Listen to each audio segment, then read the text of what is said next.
Bom dia, boa tarde, boa noite. Meu nome é José Mário Lima e neste momento estamos dando início ao nosso canal em que discutiremos segurança pública, ao tempo em que estamos lançando nossa pré-candidatura a deputado federal e tendo essa possibilidade de fazermos uma discussão séria, voltada para os temas mais atuais ligados à segurança pública, dialogando com você, dialogando com toda a sociedade através dessa nossa participação. Queria pedir de antemão que você marcasse aí no seu sininho e deixasse inscrito para que possamos atualizar você quando tivermos algum outro candidato, algum outro colega, alguma outra intervenção para nós trabalharmos essa discussão melhor com a sociedade.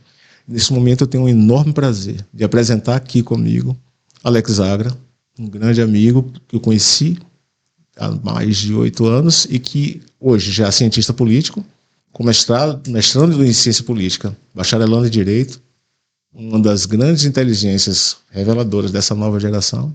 Para mim é uma honra muito grande tê-lo aqui nessa participação. E gostaria, Alex, que você fizesse seus momentos iniciais aqui, dizendo um pouco sobre você como um ex-segurança pública. É um rapaz jovem, nós estamos falando de um profissional hoje que tem 23 anos de idade, realmente é um profissional novo, mas precoce desde o começo em relação à temática, à discussão sobre segurança pública. Gostaria que você fizesse suas considerações iniciais para que seja colocado, inclusive, o Alex Zagra é uma grande referência. Eu vejo, inclusive, seu livro aí com muito bons olhos e conteúdo maravilhoso, isso já na sua conclusão da sua graduação. Bem-vindo, Alex. Obrigado, Zé. Primeiramente, bom dia, boa tarde, boa noite para quem está acompanhando o nosso podcast. Contar a minha história é impossível sem contar a história também de Zé Mário. Eu comecei na área de segurança pública, comecei a minha militância na segurança pública no ano de 2013.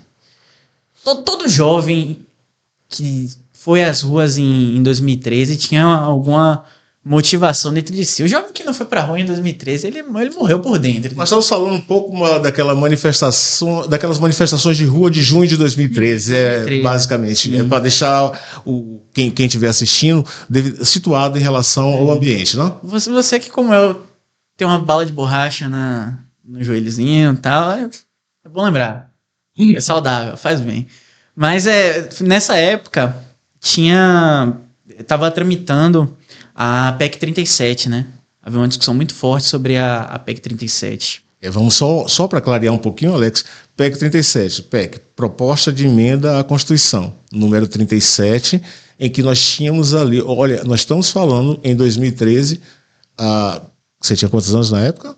14 anos. 14 anos de idade, nós estamos falando de um adolescente em imberbe que já estava discutindo questões do que estava acontecendo no parlamento brasileiro. E a PEC 37 era um dos temas que estavam envolvidos naquelas manifestações, correto?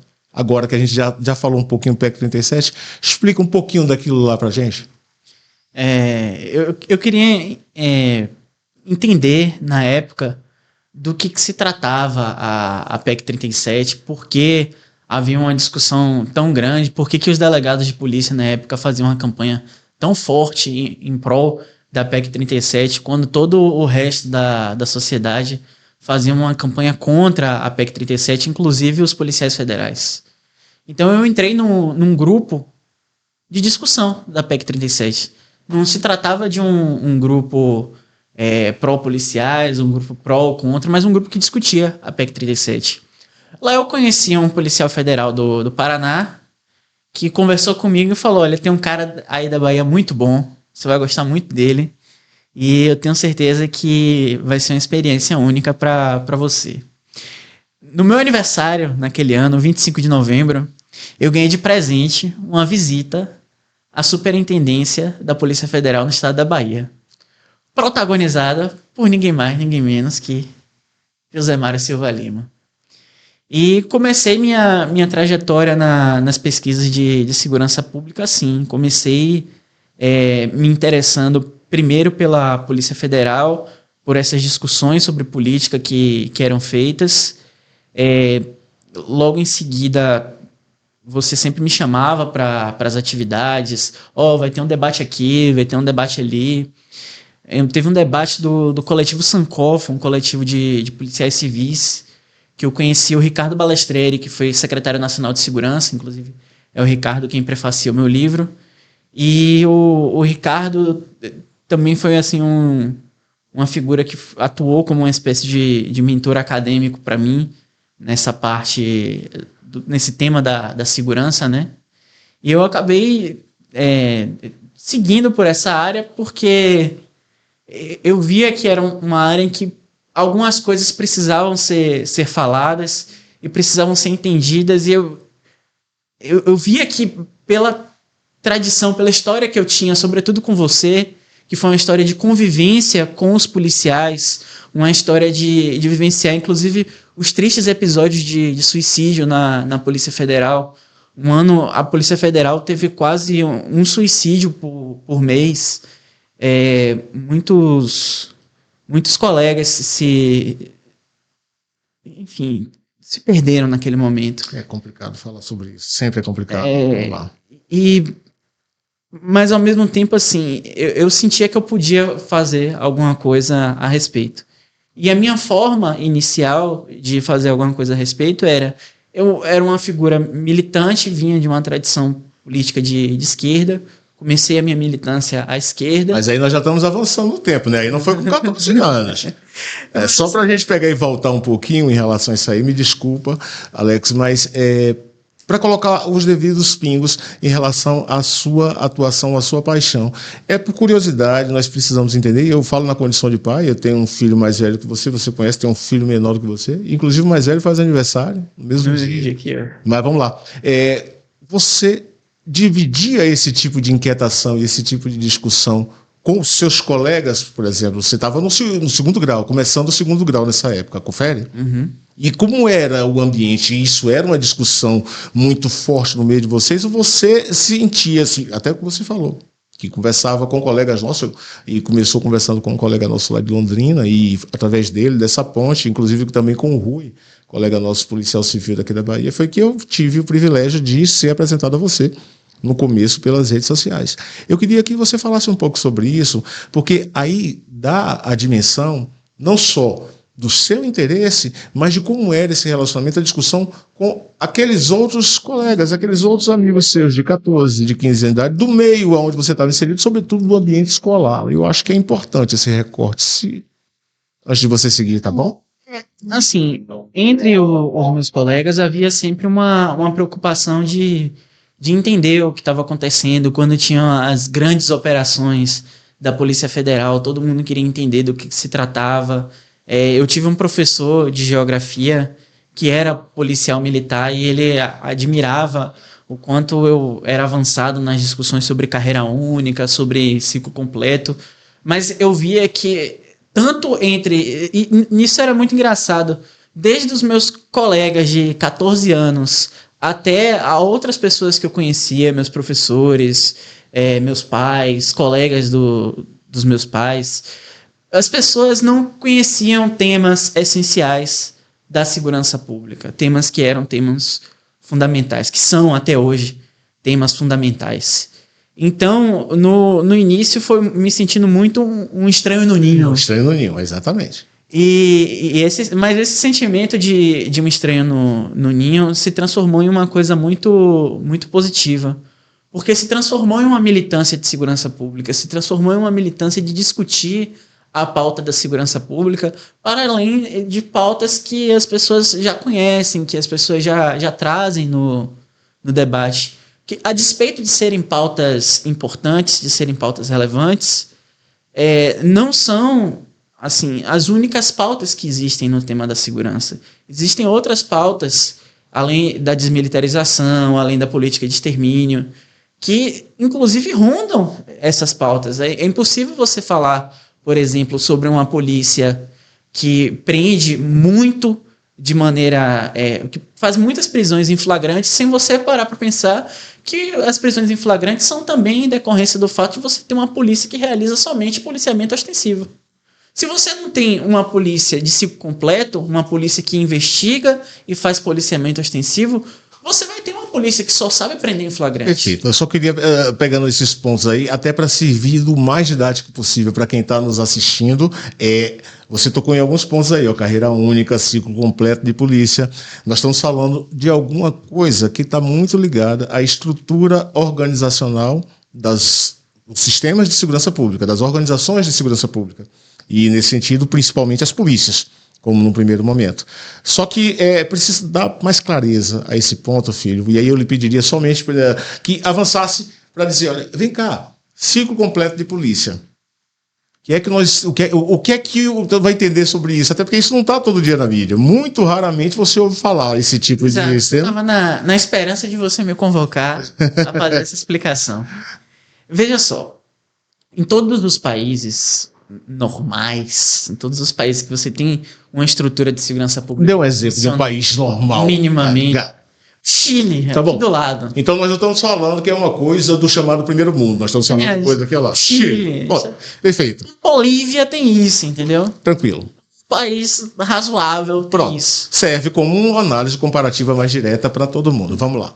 Policial começa no início da carreira, começa realizando as atividades policiais, e aqui eu preciso explicar para vocês uma coisa que é o seguinte. A atividade policial é uma ciência policial. O policial, quando ele está na academia de polícia, ele aprende os fundamentos da ciência policial, certo? Então, ele aprende esses fundamentos e ele vai desenvolvendo com a prática, porque a atividade policial é naturalmente discricionária. O que isso significa? Significa que o policial, amparado pela lei, amparado pelo direito penal, pelo processual penal, pelo direito administrativo, ele tem o poder de decisão. Só que esse poder de decisão, ele não paira no ar. Ele demanda um conhecimento, uma técnica sobre aquilo que ele realiza. Ocorre que, quando você tem a carreira única, você tem um policial que começa de baixo com esses fundamentos e que vai progredindo na carreira até assumir postos de chefia, até assumir o posto de chefe de uma delegacia, até assumir um posto de superintendente. E essa figura, quando ele chega nesse posto, em que ele tem essa capacidade de coordenar outros policiais, de dizer a outros policiais o que fazer e como fazer, ele tem essa competência porque ele tem o conhecimento necessário para realizar esse tipo de atividade. Mas ele tem esse conhecimento necessário porque ele domina a ciência policial. E para dominar a ciência policial é preciso tempo de carreira. É excelente a sua intervenção. Eu só queria chegar e trazer um pouco mais para quem esteja do lado de fora, vendo isso, qualquer cidadão civil que não seja da área de segurança pública. Ele vai perguntar, sim, mas e daí, cara pálida? Em que isso vai se refletir na qualidade do serviço de segurança prestado para mim, cidadão, que não tenho nenhum tipo de vinculação com vocês? Como é que desse ingresso, dessa entrada, dessa carreira única, como é que isso se repercute na qualidade do serviço? É em função exclusiva dessa experiência, é isso que você está dizendo como um argumento preponderante, a questão dessa experiência para, no caso, fornecer o serviço de melhor qualidade? Um dos meus argumentos fundamentais em torno da carreira única é em relação a essa questão de eficiência da atividade policial. E isso é muito simples de se entender. No Brasil não existe carreira única. No Brasil, você ingressa na polícia de duas formas. As polícias são fracionadas. Não, na verdade, só para complementar, você está querendo me falar, no caso, as polícias militares, que no caso tem o ingresso, tem uma dupla entrada. A entrada para um cargo de chefia para o oficialato, é isso que você está me dizendo, e o outro para soldados e praças. E aí, no caso, você tem, para as polícias civis, você tem, no caso, a entrada para os cargos de chefia no cargo de delegado de polícia, e fora você tem todos os outros cargos que irão ser chefiados, no caso, pela entrada da base, sejam agentes, escrivães, papiloscopistas, peritos papiloscópicos, todos esses. É isso. E assim, essa diferenciação que existe, veja que são diferenças de nomenclaturas, mas todas essas polícias são fracionadas, com exceção da PRF. Mas todas as polícias são fracionadas, então todas as polícias têm um processo de duplo ingresso na carreira. Falar em carreira única é mais do que falar em ingresso único. É você falar nesse processo de meritocracia interna que não favorece... aliás, essa é a questão fulcral que eu tento sempre trazer num debate. Você falar de carreira única não é você falar de uma pauta burocrática interna das polícias. Isso, perfeito. Falando de carreira única, eu tô falando de eu ter o policial mais capacitado para realizar aquela função naquele posto. Eu tô falando de um policial que é especialista na área de TI, que vai estar coordenando a delegacia de crimes cibernéticos. Eu tô falando de um policial que domina pela sua experiência, pela sua expertise, pelo seu tempo de trabalho na área, que domina crimes fazendários, crimes financeiros, e por isso ele vai estar coordenando operações nessa área. Agora, eu posso aceitar, eu posso achar razoável um rapaz que passou a vida toda, estudou em um colégio particular, fez uma faculdade privada, depois fez uma academia de polícia, de direito. E aí ele entra ele faz academia de polícia, ele pisa na delegacia para chefiar um policial que tem, às vezes, 50 anos de polícia. Isso é razoável?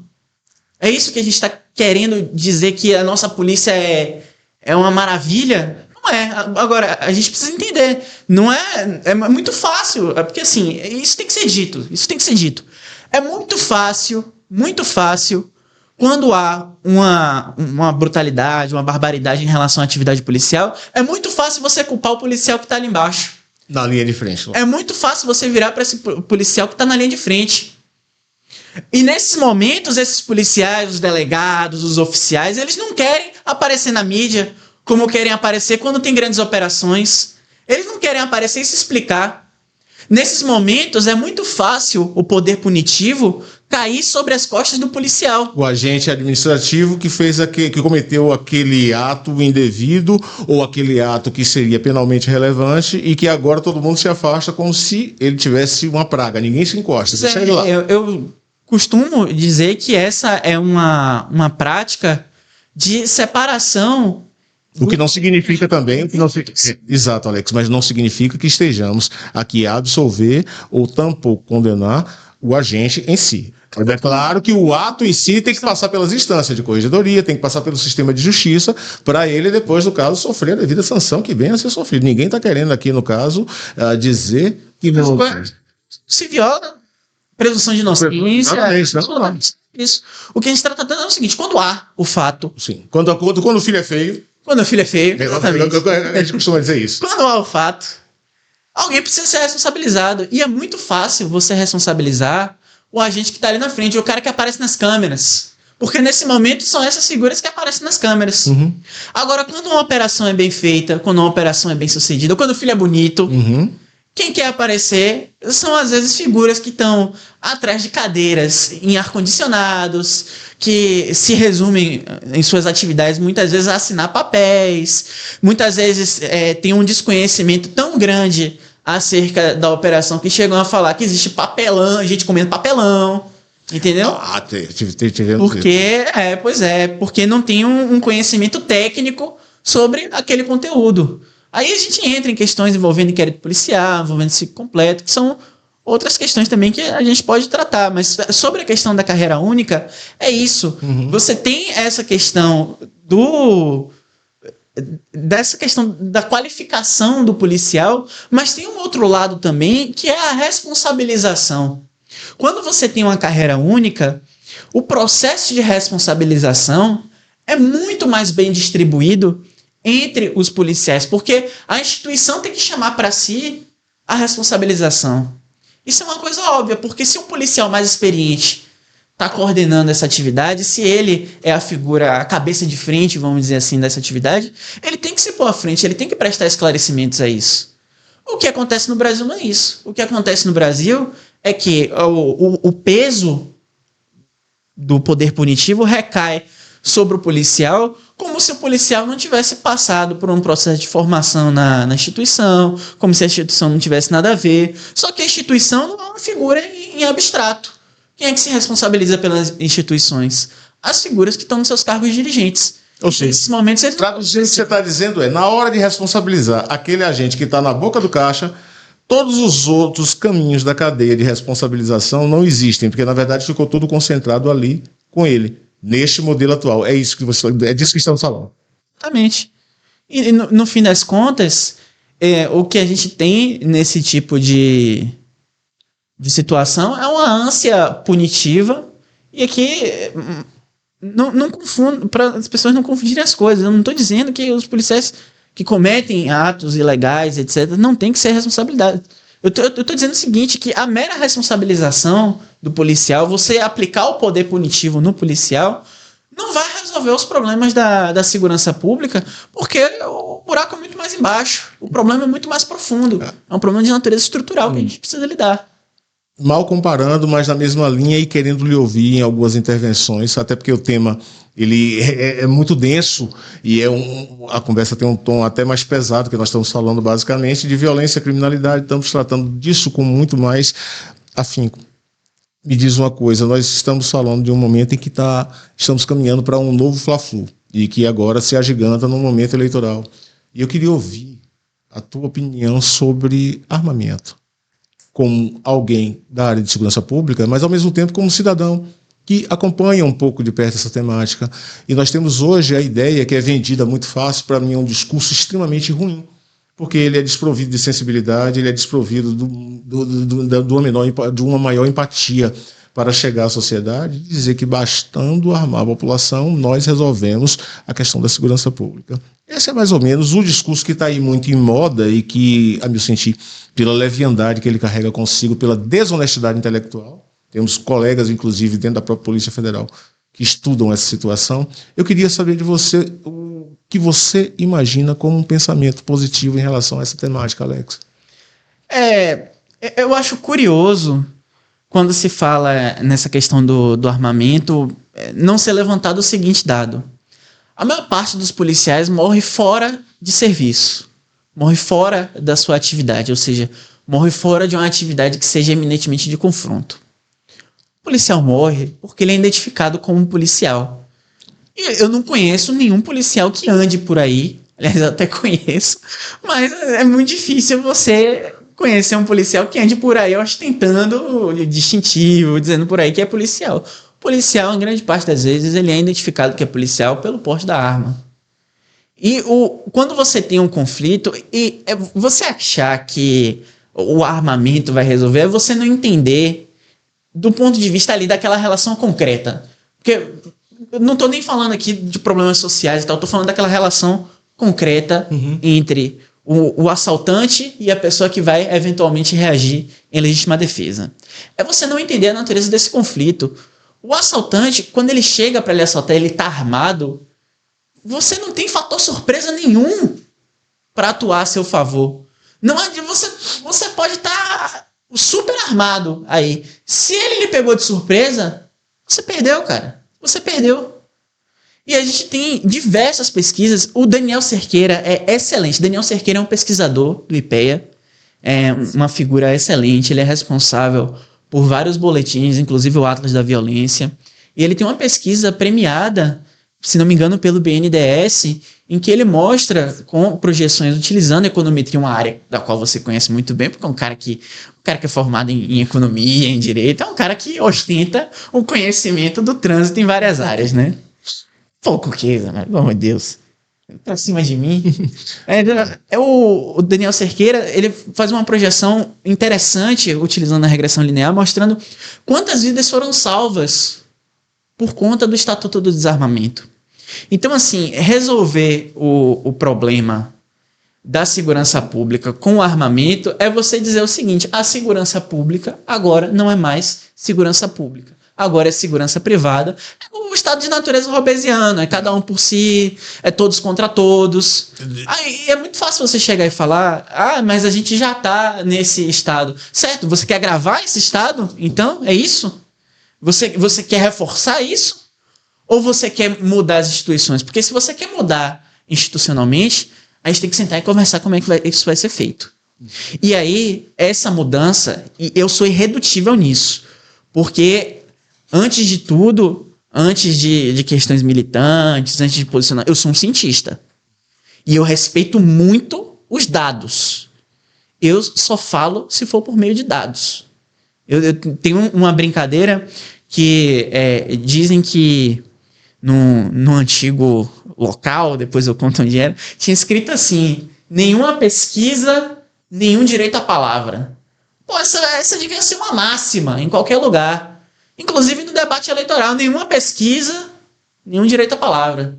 Por quê? Porque o que está acontecendo hoje no Brasil, sobretudo com o sucateamento da ciência, a visão que se tem dos pesquisadores, a visão que se tem até dos servidores públicos, porque também tem pesquisador que é servidor público, certo? Então, assim, quando você... Há um menosprezo, há, no caso, deixar de lado um menoscabo para com a atividade científica como um todo, seja dentro da área de ciência policial, seja fora dela. É disso que estamos tratando? É disso que estamos tratando. E efetivamente, quando você tem esse tipo de ação, você tem um populismo penal. Você achar que ficar criando nova lei penal vai resolver o problema.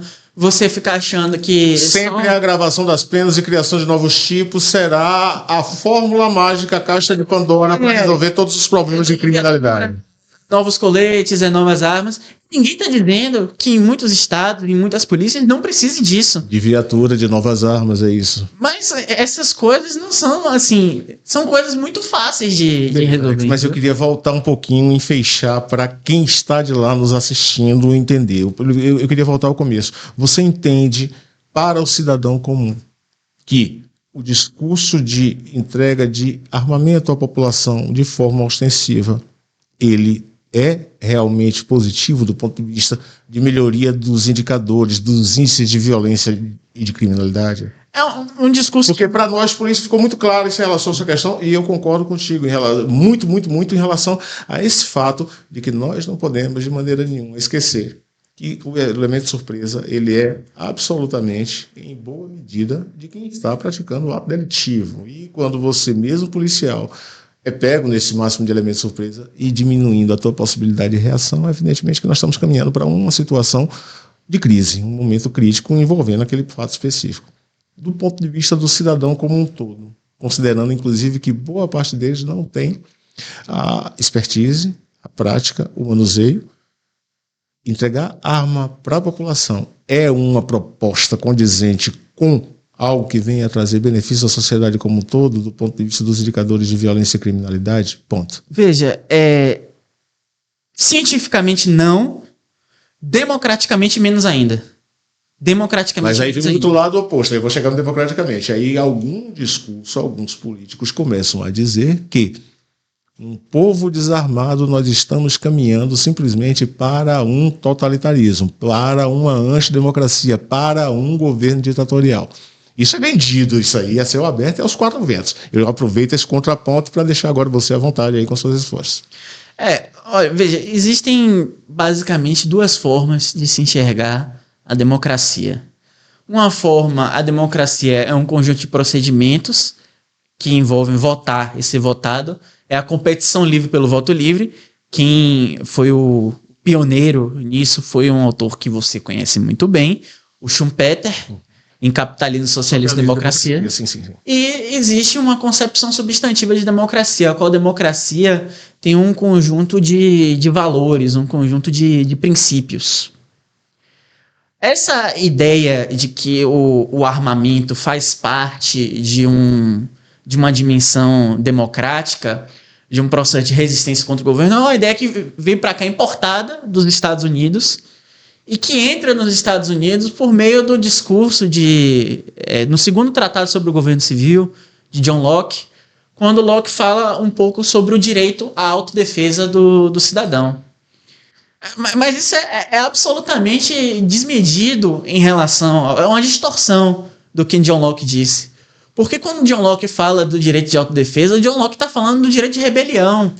John Locke não está falando do direito de autodefesa no sentido de você chegar e ter o direito... Legítima defesa já está prevista. A gente já tem... No Código Penal temos, no caso, a questão, inclusive, do ponto de vista bíblico em relação à questão da sua vida. Então, assim, o John Locke não está falando de legítima defesa. Quando a gente está falando de porte de arma individual, a gente está falando de legítima defesa. Isso é uma esfera. Do ponto de vista político, o que John Locke falava era do direito de rebelião. Isso é uma coisa completamente diferente. O direito de rebelião contra um Estado antidemocrático. Sim. Agora, a questão é a seguinte... Quando você olha o desenvolvimento do processo histórico, quando na história o porte de arma contribuiu para o fortalecimento de alguma democracia no mundo? eu quero que alguém me apresente. Porque o que eu vejo da maravilhosa democracia norte-americana foi um conjunto de malucos tentando invadir o Capitólio. É um garoto de 16 anos pegar uma arma, invadir e matar um monte de gente na escola. É isso que a gente quer? Porque a gente já tá nesse caminho. A gente assistiu isso no Rio de Janeiro. A gente assistiu há pouco tempo atrás um garoto, tudo bem que as circunstâncias foram meio extremas, mas um garoto, filho de 2 policiais da rota, matar os próprios pais e depois se matar. Sem ter porte de arma. Quer dizer, a gente quer aumentar esse nível de barbárie? É isso que se entende por democracia? A essas pessoas é necessário perguntar o que elas entendem por democracia. Porque você corre o risco, ao vincular democracia e porte de arma, você corre o risco de abrir uma dimensão da liberdade tão grande, porque aí você também tem 2 esferas. A liberdade negativa, que é a ausência absoluta de interferência sobre o indivíduo, e a liberdade positiva, em que você diz o seguinte, você pode, mas você pode com determinadas condições. Essas condições são dadas, inclusive, por moralidade, por lei. O indivíduo ele não é uma mônada. Entende? O indivíduo vive num conjunto social. E as suas condutas produzem resultados a nível social. Sim. O porte de arma tem que ser pensado sobre isso. Não só no prisma individual. Mas você tem que pensar em qual que é o resultado social disso. E é por isso, quando a gente vai discutir esse resultado social, que a gente tem que olhar as pesquisas. O que as pesquisas mostram? Qual é o resultado social do porte de arma? É fortalecimento da democracia ou é fortalecimento da barbárie? A pesquisa empírica mostra que é o fortalecimento da barbárie. E nenhuma pesquisa, nenhum direito à palavra. Essa é a minha posição. Muito bom. Alex, eu queria promover, me estender um pouco mais, não sobre a questão do armamento em si, mas eu queria fazer agora um apanhado, e me interessa muito, quando converso contigo, a questão da opinião de quem é de fora da instituição. Para nós nos entendermos. Por exemplo, nós temos alguns colegas que estão, tanto dentro do Congresso Nacional e principalmente fora do Congresso Nacional, com suas pautas ou eminentemente sindicais ou aquelas estritamente salariais. Eu queria saber exatamente, dentro da tua convivência, dentro da tua experiência de pesquisador, como é que você entende essa relação direta entre remuneração policial, de um lado, e qualidade do serviço prestado de segurança pública, do outro? Parece que é algo contundente, até porque nos dias de hoje, em que se trabalha com a ideia de um Estado, que ele acha que ele não precisa remunerar bem, porque o servidor público, ele, antes de mais nada, ele tem de ter paixão pelo que faz, como se paixão sozinho enchesse barriga, por um lado. E, por outro lado, a necessidade de um melhor serviço de segurança pública a ser prestado. Eu gostaria de ouvir a tua opinião sobre a questão, sobre essa temática, salários profissionais de segurança pública. Eu vou falar primeiro de uma questão mais abstrata para chegar nessa questão do salário, porque eu acho que essa questão do salário envolve uma questão maior. E eu trato até disso no meu livro, em um artigo chamado O Estado contra a Humanização.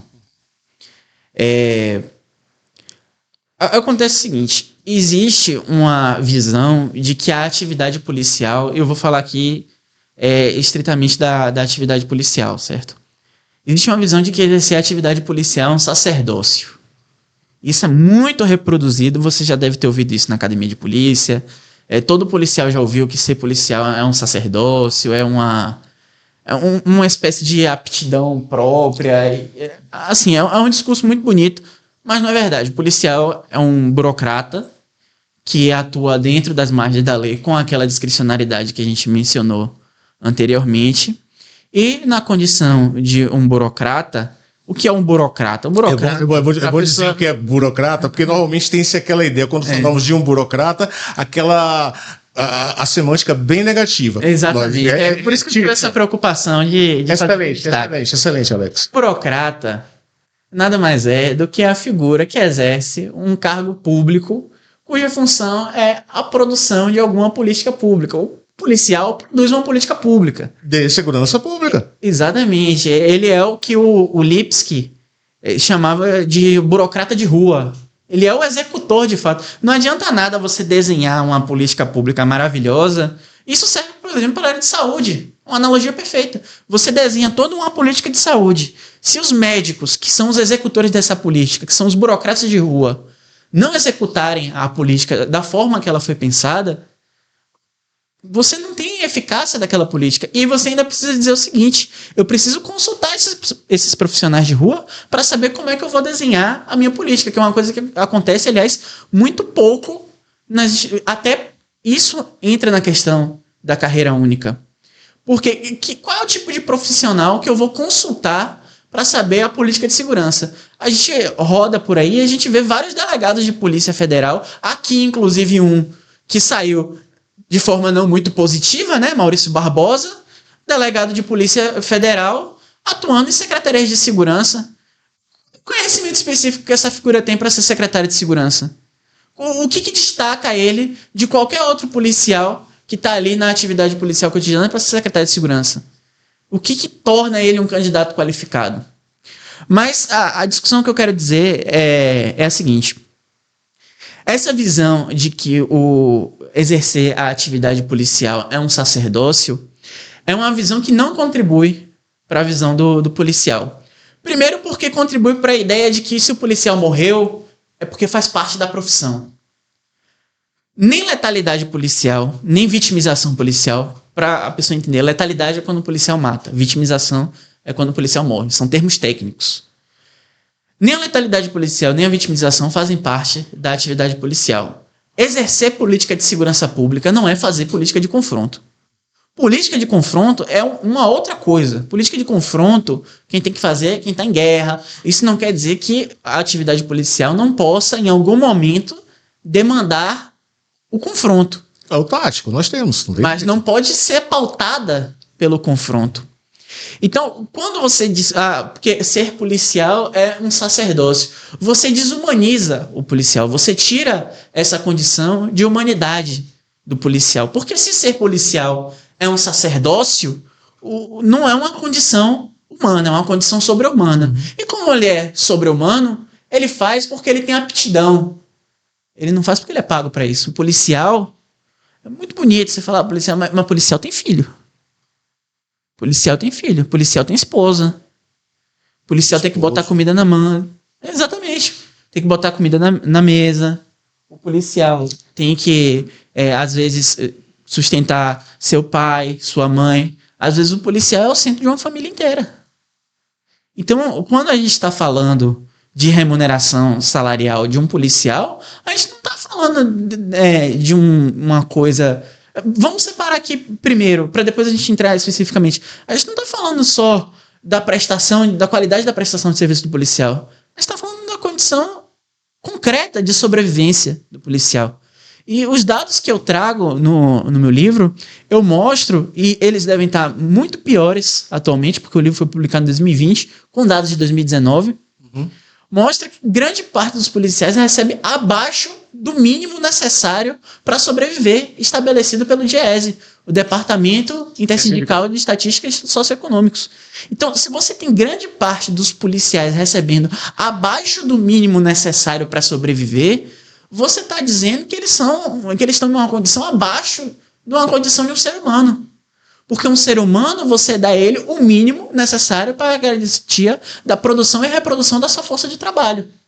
Aí, no caso, um assalariado assistindo esse vídeo, ele vai chegar e vai dizer: mas vem cá, cara pálida, mas eles não estão sozinhos nesse barco, não. Por que é que eles têm que ganhar o mínimo necessário e nós já estamos há muito tempo que não ganhamos esse mínimo necessário? Mas aí você entra em uma questão que é uma questão elementar, que é o... Entenda como aquele que estou fazendo um contraponto, imaginando no contraponto que virá. Contraponto que virá, porque faz todo sentido do mundo. E nesse sentido é bom que a gente dê aquelas pontadas em relação, vem cá, o que é que difere em relação a esse profissional em relação aos demais trabalhadores? Bom, em primeiro lugar, há que se fazer uma ponderação aqui. Você tem duas formas de responder a isso. Ou todo mundo fica mal, ou você entende que todo mundo tem que ficar bem. Só que as vias de aumento salarial são vias diferentes. Uma coisa é o aumento salarial na esfera privada, que envolve lá a relação, a disputa entre capital e trabalho, entre o patrão e o trabalhador. Envolve um conflito que é objeto sociológico há muito tempo, é o tema da exploração da força de trabalho. Quando a gente fala de serviço público, a gente está falando de uma prestação de serviço para a população. A gente está falando... Isso é até engraçado. Quer dizer, você não quer que o policial receba o mínimo necessário para sobreviver, mas você quer uma viatura na porta da sua casa fazendo a sua segurança. Você não quer que o policial receba o mínimo necessário para ele sobreviver, mas você quer que o policial seja um policial altamente treinado, altamente capacitado. Você quer um tratamento humanizado para o policial porque você quer que ele te trate de forma humana. Cara, aí é que tá a questão. O tratamento humanizado do policial também passa pela questão da remuneração salarial. Lógico, essa é uma questão que passa pelo tratamento humanizado de todas as pessoas. De todas. Ninguém está negando isso. Afirmar que um servidor público merece ser remunerado, conforme inclusive está em texto constitucional, conforme está previsto em lei. Você fazer uma afirmação, mas é porque eles... Cara, o reajuste é um direito. O reajuste é um direito. Aí, quer dizer, você se rebela contra o policial que está ali lutando para conseguir o reajuste, o cara que está ali todos os dias na porta da sua casa, o cara que realiza operações necessárias para a manutenção do serviço público, e os juízes? E o auxílio toga? Isso não te indigna, né? Quando você fala de servidores públicos, os militares, esses não te incomodam. Esses, tudo bem. Os militares das Forças Armadas. Sim. Esses não te incomodam, aqueles militares de alta patente. Essas figuras não te incomodam. O que te incomoda é o policial que está ali todos os dias realizando a atividade policial. Porque ainda tem essa questão, que eu acho que é uma questão que tem que ser falada também. Porque existem as polícias que não são vistas, mas que estão o tempo todo realizando trabalhos fundamentais. A Polícia Federal é um exemplo disso. E às vezes o que me deixa indignado é até determinados policiais, e essa é uma crítica que eu tenho que fazer aqui, porque é um posicionamento meu, eu tenho liberdade para falar onde eu quiser. Você sabe disso. E eu sempre falo, às vezes tem até policiais que reproduzem esse tipo de divisão. Mas é porque ser policial federal é mais fácil. Mais fácil? Você já foi na região de fronteira? Conhece os conflitos que acontecem na fronteira? Sabe os conflitos que o Núcleo Especial de Polícia Marítima, o NEPOM, tem na fronteira? Você sabe o que é você trocar tiro com as Forças Armadas de um país corrupto? Os caras pensam que os conflitos na fronteira são conflitos com uns pequenos traficantes. A gente está falando de Forças Armadas de um país corrupto, gente. A gente está falando de diversas DRE. A gente está falando de combate ao chamado Novo Cangaço. O Novo Cangaço agora é o evento do ponto de vista de evidência do caso de um grau de perigosidade o máximo possível. Então a gente está falando de prestação desse tipo de serviço. E o legal, assim, o que eu acho interessante nessa discussão é que o trabalho da polícia é inclusive melhor quando ele não aparece. Eu vou dar um exemplo. Há um tempo atrás, eu tinha 15 anos. Eu li na sua casa o livro Charlie Oscar Tango, do Fabiano Tomasi e o outro... Bettini. Que são dois policiais do Comando de Operações Táticas. É um grupo tático, uma espécie de BOP da Polícia Federal, para o leigo, né? E eles dão um relato interessante sobre como, com o auxílio do trabalho de inteligência da Polícia Federal, eles conseguiram abordar uma quadrilha do Novo Cangaço antes que o conflito acontecesse.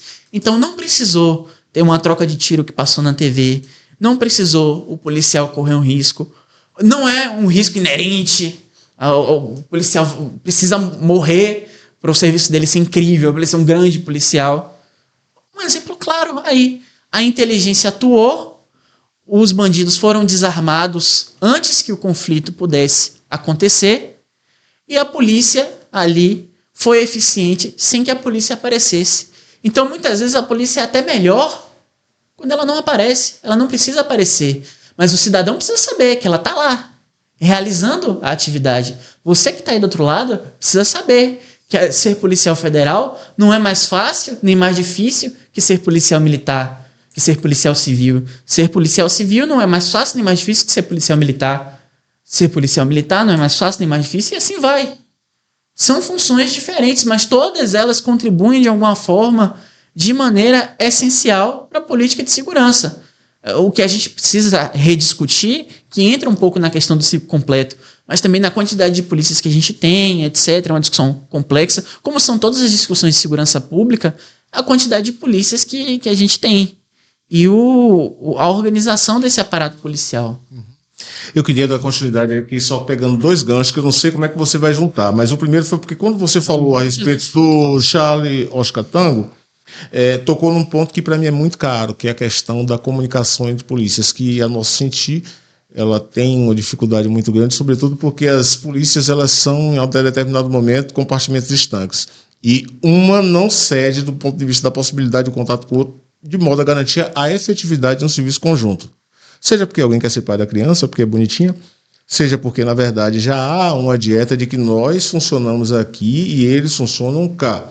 Então, nós temos um problema, uma dificuldade. Eu queria que você falasse um pouco, Alex, sobre essa questão das polícias, da comunicação entre organizações. E pegando carona nisso, você vê que os exemplos nossos ficou muito mais focado em Polícia Federal, Polícia Civil, ou seja, atribuições normalmente vinculadas também à área de investigação criminal, mas falarmos com mais necessidade também sobre a quantidade de polícias que nós temos, não esquecendo que nós temos, no caso, no sistema constitucional, nós já temos agora, nós temos a Polícia Rodoviária Federal, nós temos as polícias penais, lamentavelmente ainda não chegamos nas guardas municipais a se tornarem polícias do município.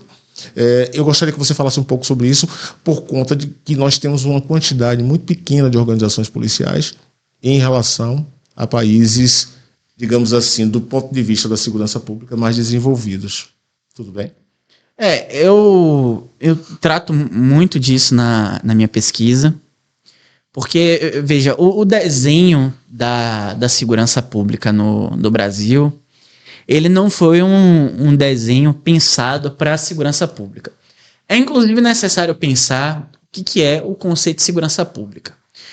Porque dentro do conceito de segurança pública, inclusive conforme está no artigo 144, há um conceito indefinido que é o conceito de ordem pública.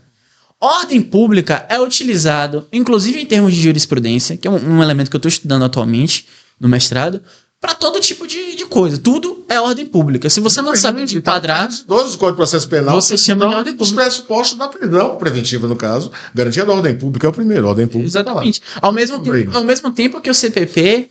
ele diz que o jurista não pode, o juiz, sobretudo, não pode se valer de termos jurídicos indeterminados. Nada mais indeterminado do que a ordem pública. Então tem uma frase do Alessandro Barata, que eu acho muito interessante, é um criminólogo que eu acho muito legal, que ele diz que a esquerda, e aqui é o meu posicionamento, certo? Não precisa de uma política de segurança pública, mas uma política de segurança dos direitos. O foco tem que ser esse. E quando a gente fala disso, a gente precisa entender um pouco, para além de projetar o que é, a gente precisa entender para além de projetar, perdão, o que deveria ser, a gente precisa entender um pouco o que é e como se tornou. O Brasil é um país marcado por um processo de sucessão transada. O que é a sucessão transada? O Brasil não foi um país que teve uma transição da ditadura para a democracia, marcada por forte participação popular, por responsabilização dos agentes militares, enfim, marcado por um processo, num termo mais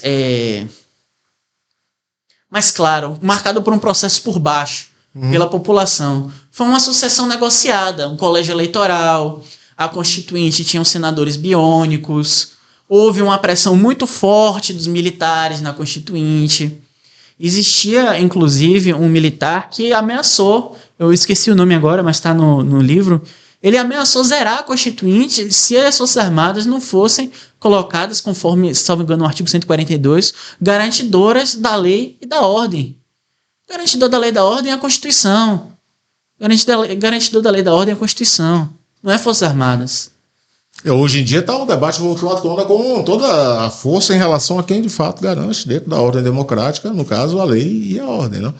Pois é, e é uma confusão sobre isso, porque enquanto o texto constitucional fala que o guardião da Constituição é o Supremo Tribunal Federal, E aí a gente volta para uma discussão antiga entre Carl Schmitt, um jurista nazista, que defendia que o guardião da Constituição devia ser o executivo, o soberano, e o Hans Kelsen, que defendia um tribunal de Suprema Corte, no livro dele, Jurisdição Constitucional. Aí entra uma discussão. Qual que é a diferença entre a garantia da lei e da ordem e a garantia da Constituição? Porque, para mim, a guarda da Constituição é garantia de lei e ordem. Mas, entrando nessa questão de como nós chegamos onde chegamos, o Ricardo Fiuza, que foi o responsável pela modelação do texto sobre segurança pública na Constituinte, era um cara que tinha um trânsito absoluto entre as Forças Armadas. Ele foi, inclusive, assessorado e recebeu muita influência de Jarbas Passarinho, que era uma figura muito querida pelos militares. Os militares, sim, historicamente. Então, o desenho da segurança pública no Brasil, ele foi pensado a partir de uma doutrina militar que veio para cá na ditadura, chamada doutrina de contra-insurgência. Parece uma coisa muito abstrata que eu estou falando, mas quando eu chegar no ponto... Traduz isso aí. Quando eu chegar no ponto, vocês vão entender. A doutrina de contra-insurgência, ela começa na Argélia. A Argélia era uma colônia francesa. E o Exército de Libertação Nacional argelino, a Força de Libertação Nacional, a FLN, tinha uma estratégia de tomada de territórios na Argélia. Então, o que fez o exército argelino, que na prática era um exército francês, porque se tratava de um país colonial, criou as chamadas operações de pacificação. O que era operação de pacificação? Era a tomada de território. Então, quando a gente falou já operação de pacificação, o que é? Tomada de território, por uso de força militar. E aí, dois caras chamados Roger Trinquier e David Galula, dois militares franceses, elaboraram a doutrina de contra-insurgência. O que são os contra-insurgentes? Contra-insurgentes eram aqueles indivíduos vistos como ameaça, vistos como inimigo.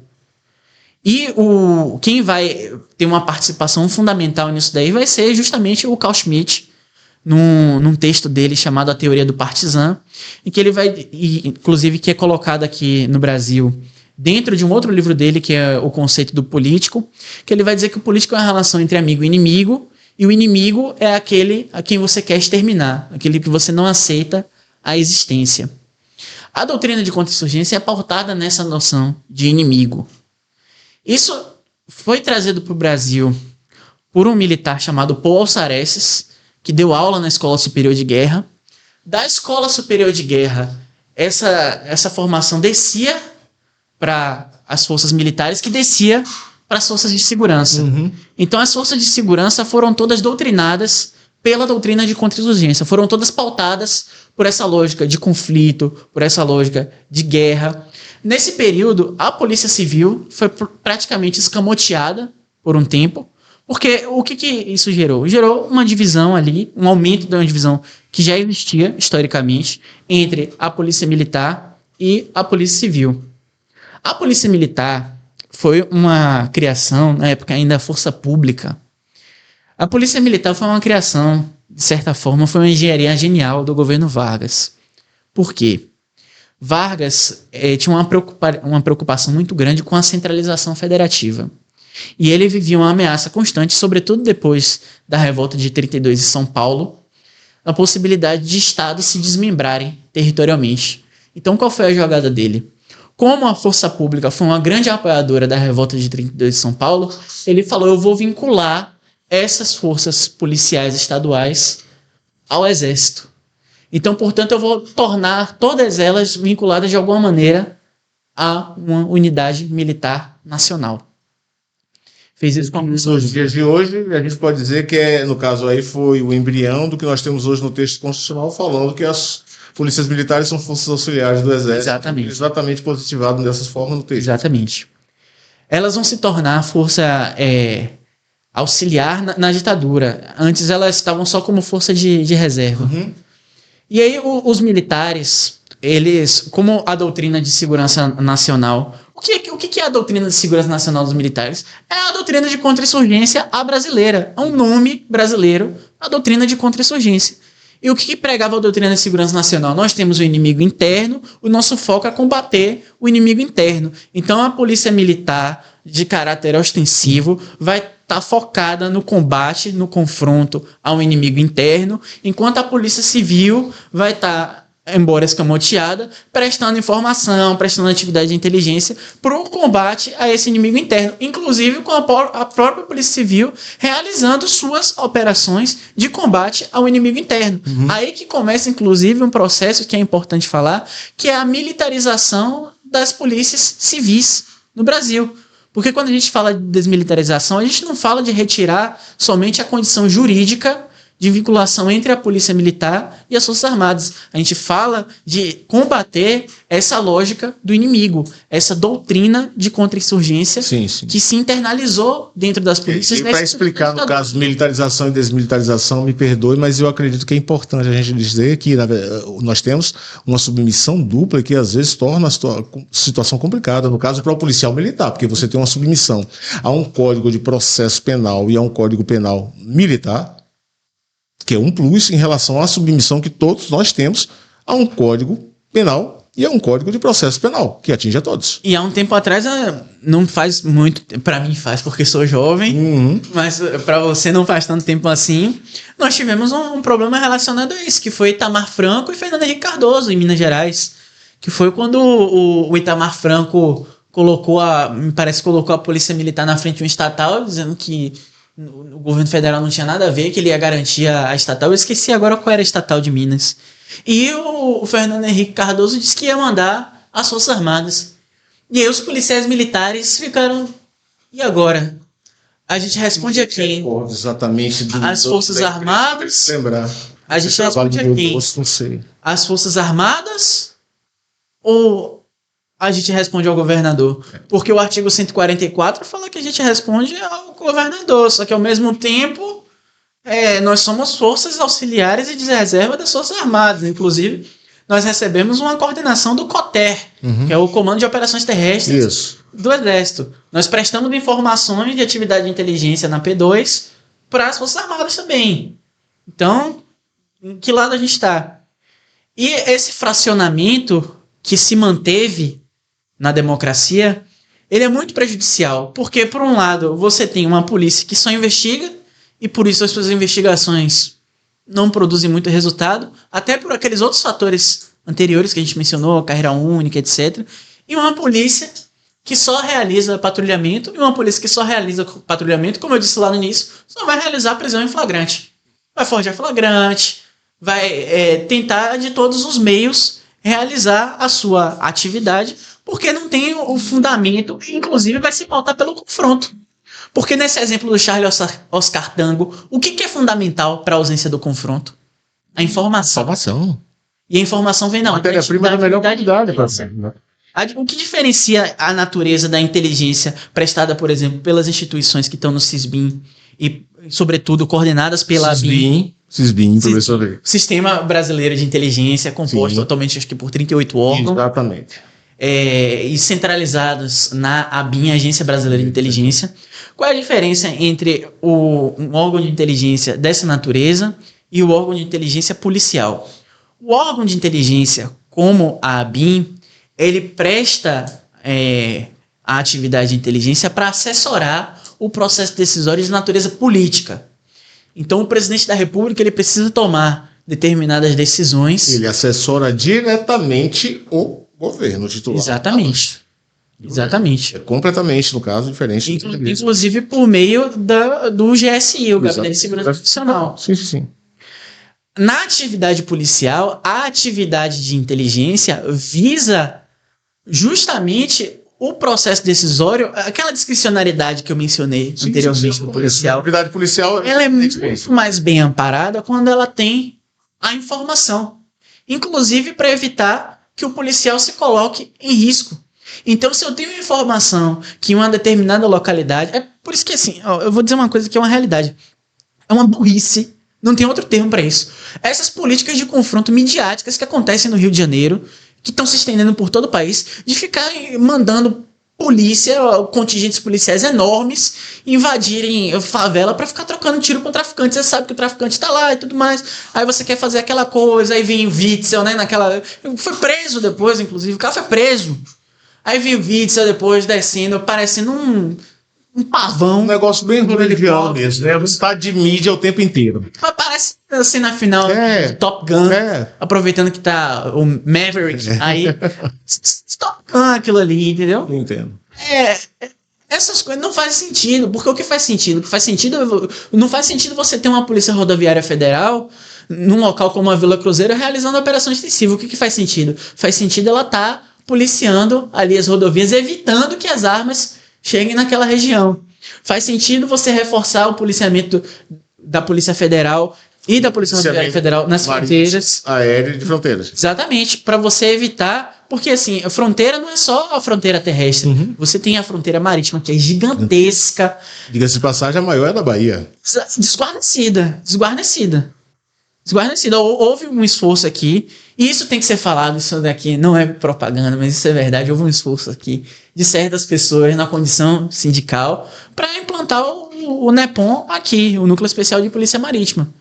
Porque... Cobrar, a gente sempre cobrou em relação a isso aí, não tem jeito, a gente sempre cobrava, e nas entrevistas, logo que nós nos deparamos com o problema, que ele começou a funcionar ainda que precariamente, e depois ele foi desativado. E depois daí, na verdade, eu lembro muito disso aí, quando você está falando, que eu tive de forma incisiva. Eu digo, eu não posso negar que essa realidade concreta se deu aqui. Ou seja, o maior litoral brasileiro, ele não está agora guarnecido de uma maneira precária. Ele não tem nenhum tipo de guarida, não tem nenhum tipo de posicionamento direto. Na medida em que você desativa um setor de extrema importância, como é o caso do Núcleo Polícia Marítima. Você vê como essas questões se entrelaçam, né? Quando a gente fala a gente falou, não basta o aumento do efetivo policial. Agora a gente está falando do efetivo policial.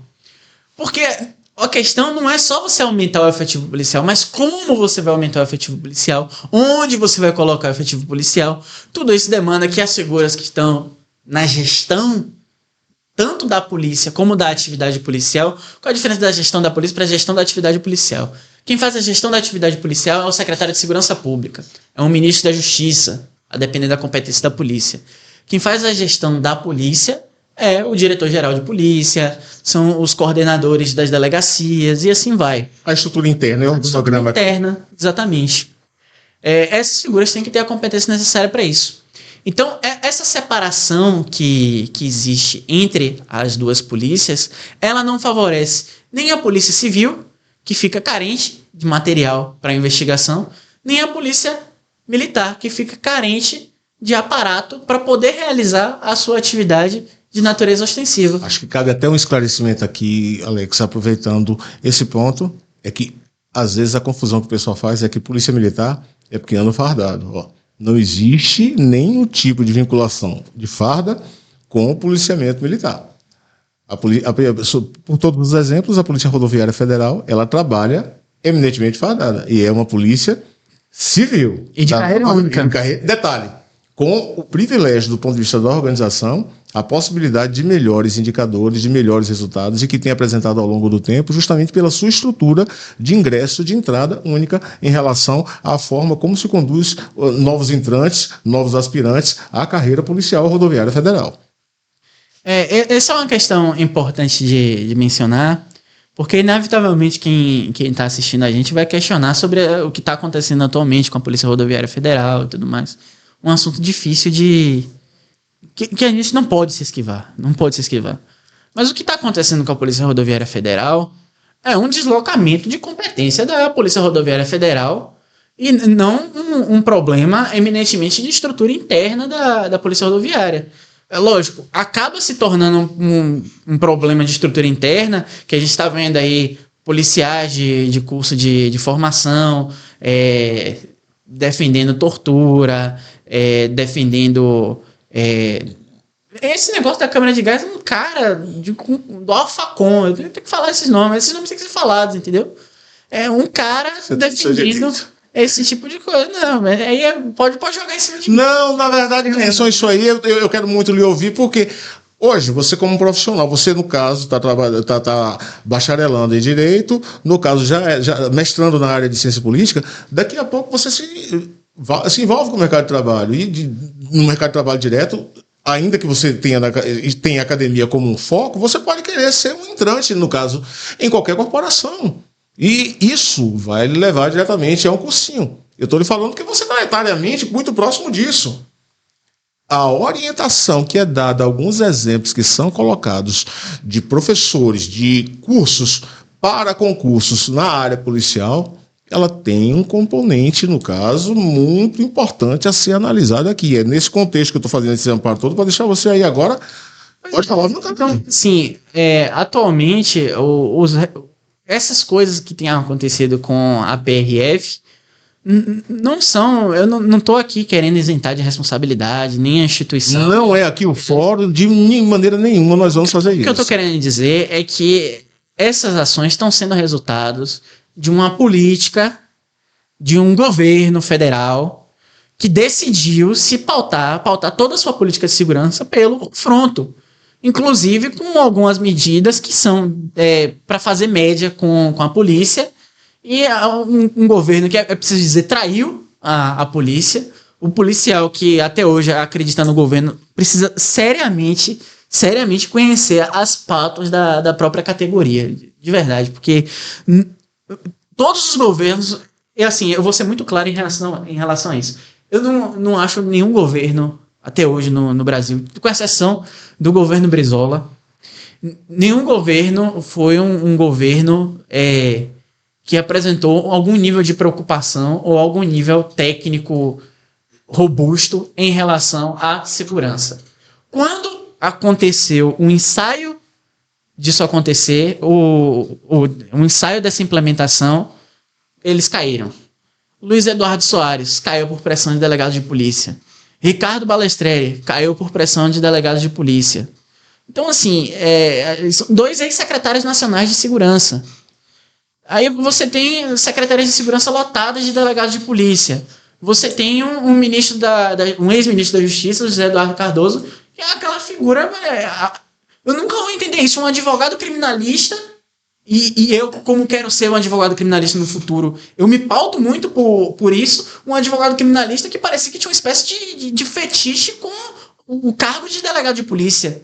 O tempo todo o diálogo dele era pautado com os delegados de polícia, era com a ADPF, que é a Associação de Delegados de Polícia Federal, presidida uma época por uma figura que, meu Deus do céu.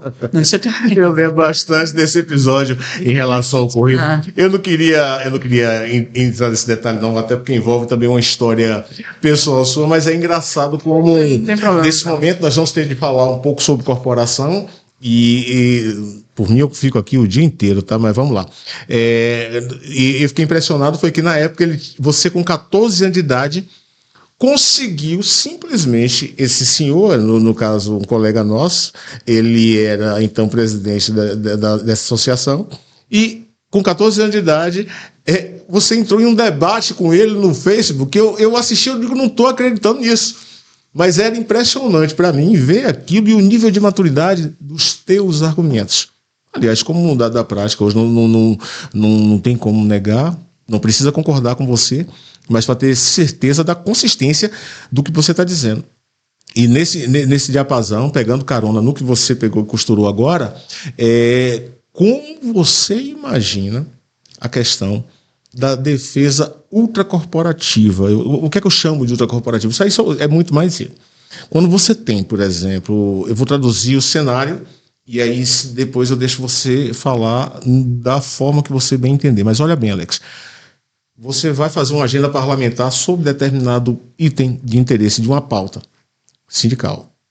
Junto a um deputado federal, ele diz, olha, vocês estão chegando aqui, agora, acabando de sair daqui, pessoal representando os delegados de polícia, e eles vêm dizer exatamente o contrário do que vocês vieram aqui agora falar comigo. Da mesma forma, ainda chegou para me dizer, da mesma forma, quando chega aqui as representações de oficiais, e eu tenho que depois receber os soldados e praças, e vem com uma pauta diametralmente oposta, ambos do meu estado. Como é que você quer que eu me porte, afinal de contas, diante de uma situação dessa, diante dessa confusão? Aí eu quero entrar em várias questões envolvendo isso aí. A questão de lobby, a questão de defesa de interesses de fato de corporação, a questão de interesses ultracorporativos alheios, inclusive, ao interesse de sociedade. E nesse contexto como um todo, colocar esse ingrediente, no caso da confusão que gera essa multiplicidade de lobbies entre estruturas que deveriam caminhar juntas e que você tem segmentação gerando um processo de desagregação, inclusive mal assessorando a atividade parlamentar no sentido de que é melhor para a sociedade naquela unidade da federação que eu represento. Esse é o panorama, para deixar contigo. Eu vou falar coisas aqui que eu acho que eu já sou bem grandinho para falar e para me responsabilizar por elas, mas eu sempre falei, eu não vou deixar de falar agora. A primeira delas é o seguinte,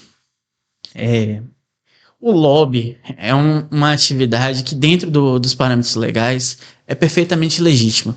Por quê? Quando você tem o parlamento, ele é caracterizado pelo quê? O que caracteriza o processo de decisão política? Ele tem que ter uma democracia, tem que ter uma responsividade, ou seja, tem que atender a uma pluralidade de interesses. Se uma democracia for efetivamente uma democracia, ela é pluralista. Isso significa que esses interesses, eles não vão ser você não vai conseguir atender a todos esses interesses. Então a sociedade forma pequenos grupos, seja por meio de sindicatos, seja por meio de associações, seja por meio de instituições como por exemplo, a OAB. E desmistificando aqui, só pegando carona, Alex, um raciocínio para deixar claro para o nosso espectador, quando nós falamos de sindicatos, todo mundo só faz aquela menção a sindicato de empregados. Nós temos que deixar bem claro que sindicato envolve categorias de empregadores também, para dizer o mínimo em relação a sindicatos, quanto mais outras categorias ainda econômicas. Isso tem uma questão sobre isso. Quem quiser ler a respeito, tem um livro chamado O Processo de Decisão Política, de Charles Lindblom, que é excelente sobre esse tema, que é até a desigualdade de recursos que os diferentes grupos se utilizam para poder fazer esse lobby, né? O que é o lobby? Dentro da legalidade. Sim. O lobby é uma tentativa de inserir na agenda, ou seja, de tornar uma preocupação pública. Eis que o caso dos delegados de polícia, que é porque eu estou focando nos delegados de polícia, os oficiais também fazem isso, mas eu vou focar nos delegados de polícia, porque foi o caso que eu vivi mais de perto, foi o caso que eu estudei, que eu já escrevi artigo a respeito, então é um material que eu conheço com muito mais propriedade. E como eu lhe disse, nenhuma pesquisa, nenhum direito à palavra. O caso dos delegados de polícia é uma questão, assim, o delegado de polícia, eu quero entender até hoje, quem estiver assistindo, por favor, nos comentários aí, me diga qual é o interesse público nas vagas privativas de garagem, qual é o interesse público em somente o delegado de polícia poder dar entrevista, resultando em entrevistas como papelão na carne, qual é o interesse público em determinadas benesses, porque assim... Sim, e no caso a 12.830, vamos colocar na carona aí, por exemplo, você tem uma lei positivando que o tratamento dispensado aos profissionais tem de ser o mesmo tratamento protocolar dado a juízes, membros da magistratura, membros do Ministério Público, membros da Advocacia Pública. Já era uma coisa que... Quer dizer, você colocar em lei um pronome de tratamento. E nós não estamos falando de uma coisa de 50, 40 anos atrás. Nós estamos falando de 2013, por exemplo. E é uma coisa assim, é uma coisa curiosa essa questão, porque... Veja só. O delegado de polícia, ele exerce uma função que, em tese, é essa função de administrador policial. Que individualmente ele pode até exercer bem, mas há um problema estrutural na existência do cargo de delegado. Eu sou contra o cargo de delegado. Pronto. Esse já é um ponto. A segunda questão. O delegado não tem nada a ver com a área jurídica. O cargo de delegado, aí a gente precisa entender um pouco como é que foi criada essa aberração chamada delegado. O delegado era o seguinte: houve um período na história do país em que as revoltas regenciais estavam muito fortes, as revoltas escravas, as revoltas de desmembramento territorial estavam muito fortes, inclusive no interior dos estados, em zonas mais para o meio do país. E a gente tem que lembrar que o nosso país começa pelo litoral. Você não tinha como realizar o deslocamento dos chamados juízes de paz. E aí você fazia o quê? Você delegava um poder de natureza jurídica ao chefe de polícia. E esse chefe de polícia, ele continha em si atribuições de natureza jurídica e atribuições de natureza policial. Isso acabou, isso não existe mais. A figura do delegado de polícia é uma aberração do império que não faz mais sentido existir. Senão a gente vai ter que trazer de volta a família real também. Que, aliás, muita gente quer trazer de volta, né? O problema é esse, que tem gente querendo trazer de volta. Então, assim, é uma aberração. E aí, um conjunto de interesses de natureza privada são apresentados como interesses de natureza pública, que, na verdade, não são os interesses da Polícia Federal. Não há que se falar. E aí, isso é uma coisa que precisa ser desmistificada. Não há que se falar em interesse da Polícia Federal. A Polícia Federal não tem interesse nenhum. A Polícia Federal é uma instituição dividida em diferentes cargos e esses cargos têm interesses. Você cidadão, precisa saber quais desses interesses, e a nossa discussão aqui é um excelente ponto de partida para isso.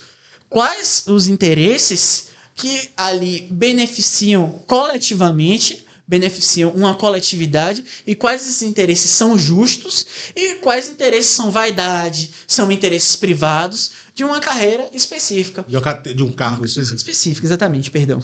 E eu vou entrar agora em uma questão, que é uma questão delicada, mas que tem que ser dita, que é a questão da diferença de recursos. Recursos, a gente não fala só de dinheiro. Recursos são meios para atingir um determinado objetivo. E eu tenho que dizer isso.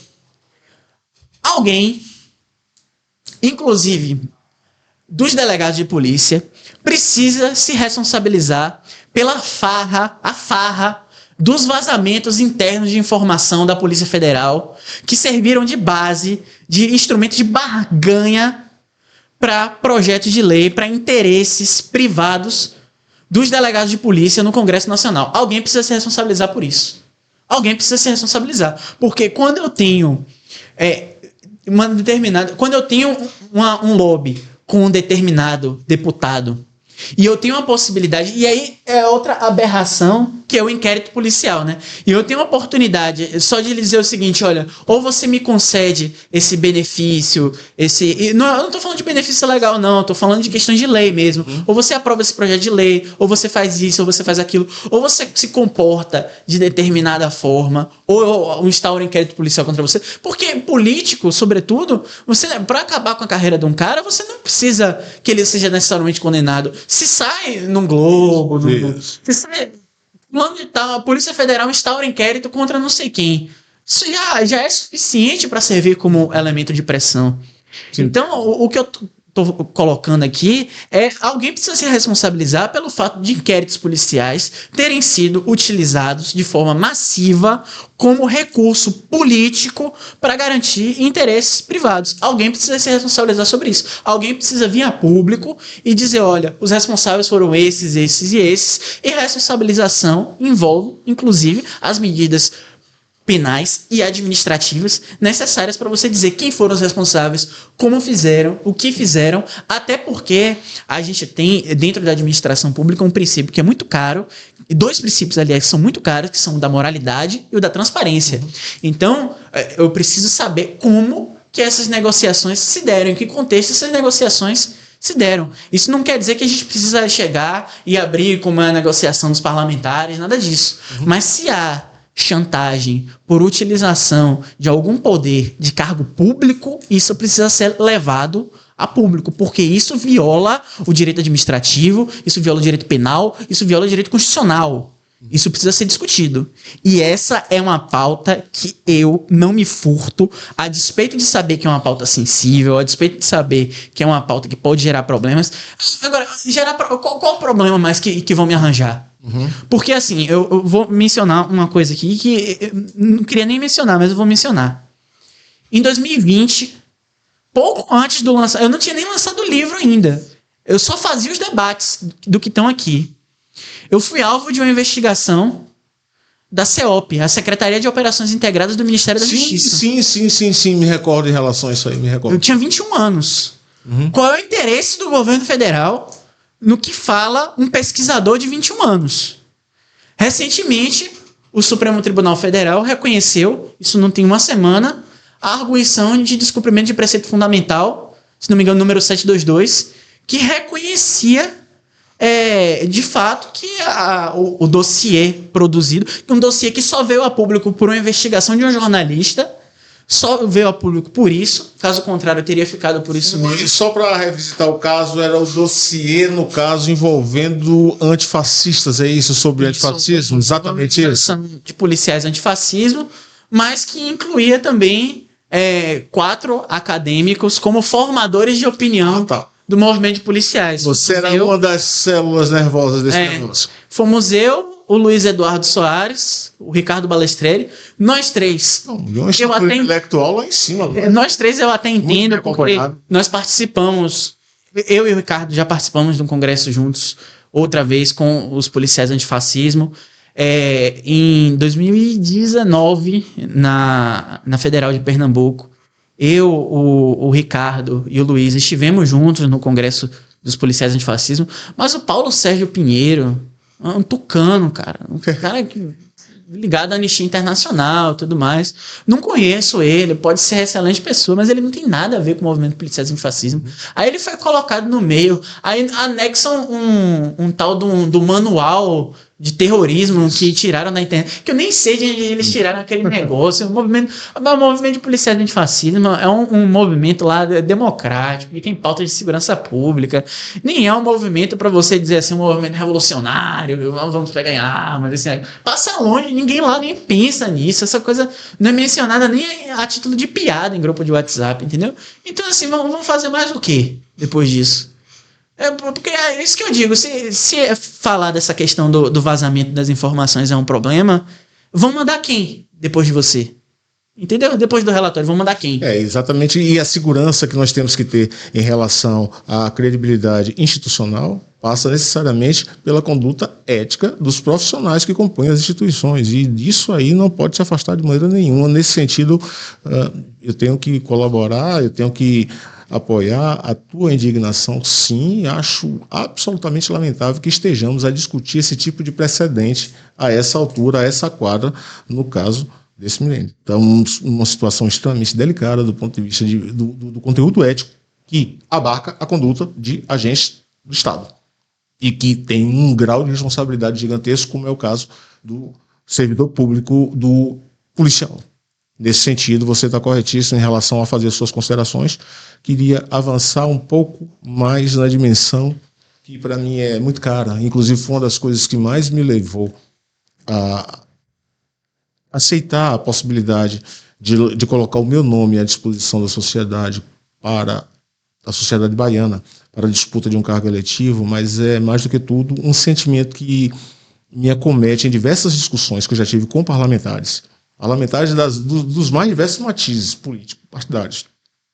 Mas é que a nossa geração, que está agora nos seus 45, aos 65, a idade que você queira, eu posso te falar, Alex, que há um sentimento de fracasso. Há um sentimento de fracasso do ponto de vista do que nós não conseguimos resgatar, apesar do desenvolvimento que tivemos até aqui. Seja desenvolvimento do ponto de vista das estruturas, das ferramentas tecnológicas, das mais diversas formas de logística, por exemplo, para a atividade de segurança pública. Mas há um fracasso imanente, sobretudo quando você encontra determinada dificuldade, de trazer a tua geração. Você é um dos representantes dessa geração que está chegando e que nós temos a obrigação, eu falo do alto de 51 anos de idade, com 2 filhos, não tenho o direito de ficar achando que fiz o melhor que eu pude. Não fiz. Não fiz individualmente, não fiz coletivamente, muito menos. E nesse sentido, eu vejo com muita possibilidade esse diálogo que vinha trazer, fazer esse link com vocês que estão chegando, para que não venhamos a reproduzir esse fracasso. Qual é o tema maior desse fracasso e que eu vejo como algo que tem que ser resgatado? É a possibilidade de vocês fazerem num contato intergeracional o melhor possível, pensando na geração que vocês são e pensando na geração que vocês vão deixar. Porque hoje nós estamos vivendo um problema tão grave, mas tão grave, que eu participei da reforma da Previdência diretamente, contra a forma como veio a reforma da Previdência, em que eu cheguei ao ponto de discutir com determinados elementos que diziam que eu estava querendo violar o futuro dos meus filhos. Eu fui obrigado a ouvir isso. Ou seja, que na verdade o que nós estávamos querendo era manter privilégios a despeito de você gerar a desgraça intergeracional para quem viesse depois. Isso é só para lhe dar uma ideia em relação ao fracasso. Como chegamos nesse nível de discussão, não basta você simplesmente estar no catecismo lendo e dizendo amar, honrar pai e mãe. Aquilo me feriu de morte, sabe? Aquilo ali foi muito forte. Eu acredito demais sobre essa possibilidade de fazer esse link. E é nesse sentido que eu estou colocando o meu nome à volta. É muito caro para mim, na questão da segurança pública, ter a possibilidade de contato com pessoas mais novas, com o pessoal da tua geração, para que nós venhamos a fazer uma espécie, sim, de armistício, de redenção e de colocar a bola no centro do jogo para que venhamos a discutir. E isso faltou à minha geração, pode ter certeza do que estou dizendo. Nesse aspecto, gostei demais de discutir alguns temas. Eu não queria deixar de fazer esse comentário aqui, até porque para mim é muito caro, é muito importante ter essa possibilidade, não só de dialogar, mas de intervir nessa realidade. E a nossa geração está devendo isso. Está devendo isso a todos vocês, que daqui a 20 anos, o Zé, todos que estão da minha época, vai estar todo mundo setentando, beleza. Só que é o seguinte, o legado não precisa ser o que nós trouxemos até agora, porque até agora nós estamos com faturas penduradas ali, tá? Nós estamos com papagaios gigantescos para com a geração dos 30 para cá, isso lhe abarca. E dos novos entrantes, o que estão chegando, meus netos. Tá bom? Isso é muito importante. Eu queria, a parte disso aí, falar sobre a discussão de segurança pública. Como é que você vê a questão dos temas de segurança pública, dentre tantos que nós abarcamos aqui, dentro da visão de curto, médio e longo prazo? Por que isso? Qual a minha provocação nesse momento? É que nós temos que ter muito cuidado, que nós não vamos conseguir de uma vez só modificar. Ainda que você chegue agora e coloque um marco de mudança, esse dia aqui, nós temos que ter um período de semeadura para um período de colheita. Como é que você vê o futuro, o Alex, daqui a 10, a 15 anos, vamos supor, já com família formada, quais as perspectivas, o diagnóstico que você faz em termos de cidadão, do alto do que você já viu e também, apesar da tua pouca idade, se imaginando já um Alex pai de família, um Alex já com filho, ou o Alex que está tomando conta também de seus pais maravilhosos, o Renato, fala isso. Eu queria saber a sua perspectiva em relação a isso. Isso me importa, me interessa de uma maneira mais direta, na medida que eu estou fazendo essa pergunta para você, mas eu estou me sentindo dialogando com boa parte daquele interlocutor nosso, sobretudo aquele que esteja paritário com você do ponto de vista da tua idade, sabe? Para termos uma ideia de um diagnóstico correto, não exclusivamente do problema em si, mas fundamentalmente da dimensão do nosso fracasso, da minha geração.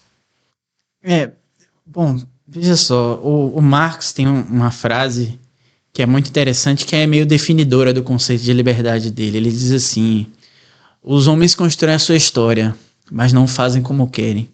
O fazem sobre condições historicamente dadas. Então, o fracasso da sua geração, me perdoe, ele é real. Ele foi dado sobre determinadas condições históricas. E essas condições históricas são condições às quais a minha geração vai ter que lidar, entende? Então, assim, eu achei interessante uma pergunta que você fez, que foi sobre a questão do curto, médio e longo prazo. Porque sempre que eu vou falar sobre o tema da segurança pública, eu sempre sou instado a falar sobre determinadas coisas por alguns colegas meus mais próximos que sabem, assim, conhecem toda a minha estrutura de pensamento. Eu sou, assim, sendo muito claro, eu sou um abolicionista penal, certo? Eu acho que eu sou uma das poucas pessoas no Brasil que teve coragem de, em um livro, uma obra, discutir a abolição da polícia.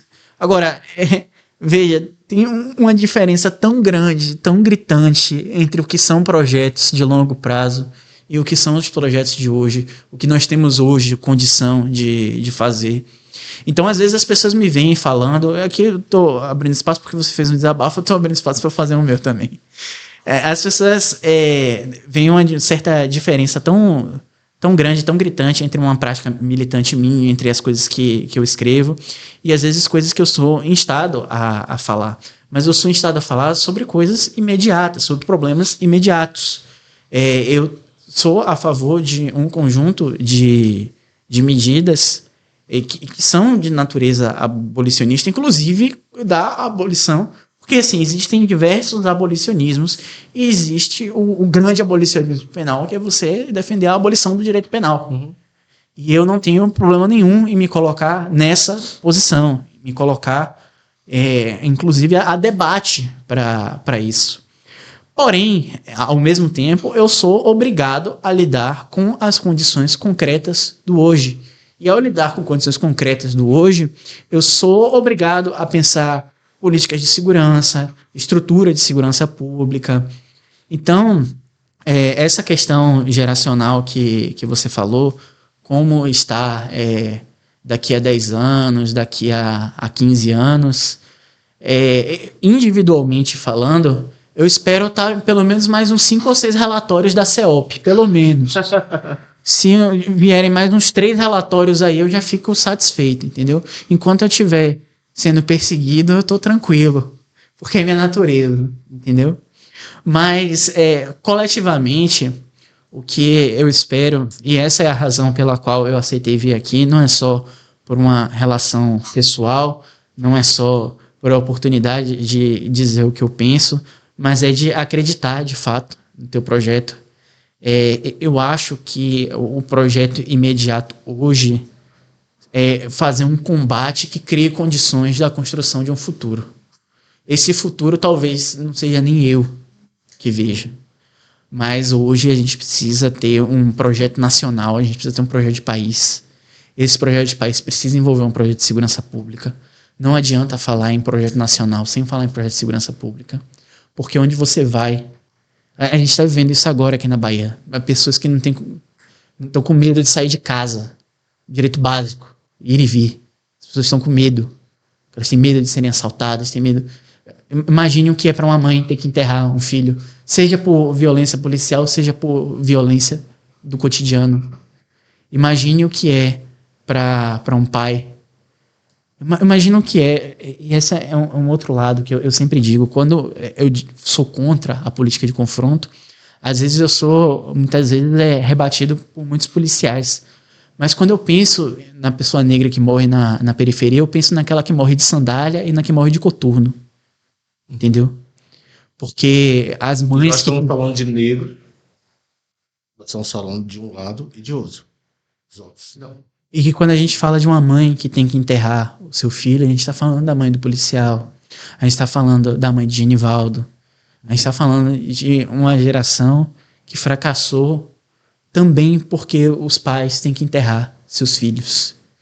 E isso é uma questão fundamental no debate sobre segurança pública. A gente pode discutir todas as questões sobre os ideais iluministas, sobre o humanismo, sobre questões técnicas, traduzir questões técnicas para a linguagem popular, fazer o que a gente tentou fazer aqui, o que eu me esforcei para tentar fazer, que é mostrar que determinadas pautas às vezes parecem pautas corporativas, mas elas têm um interesse público incluídas ali, como é a questão da carreira única, do ciclo completo.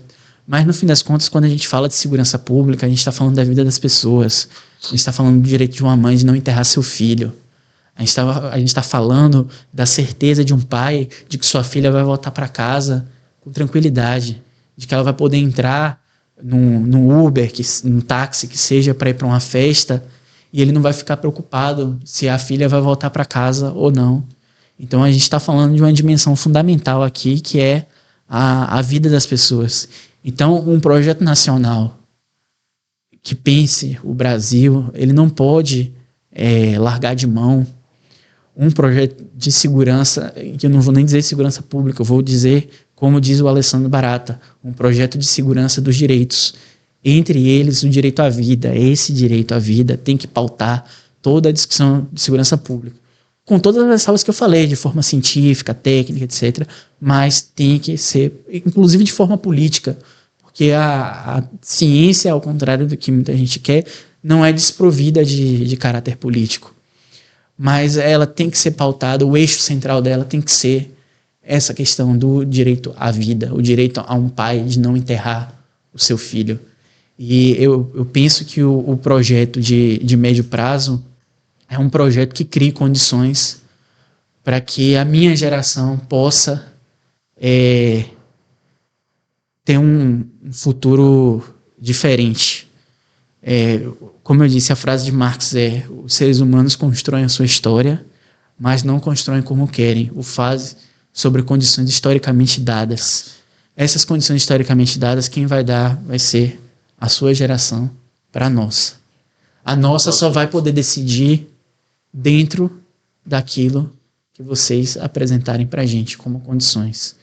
Então, a razão pela qual, e aqui não é propaganda, não é de maneira alguma uma exaltação pessoal, é uma discussão política que eu estou fazendo aqui.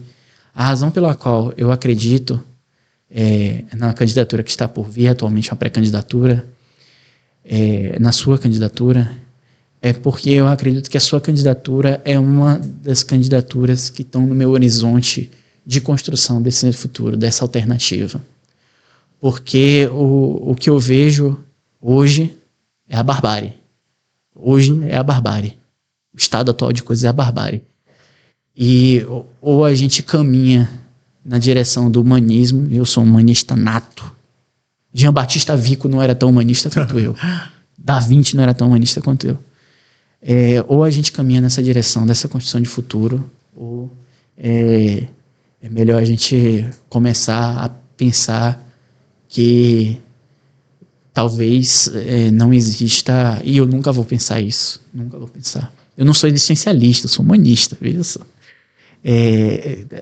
Ou a gente pensa nessa construção do futuro, ou então a gente começa a naturalizar a barbárie, e a naturalização da barbárie significa a desumanização do ser humano, e isso eu nunca vou aceitar.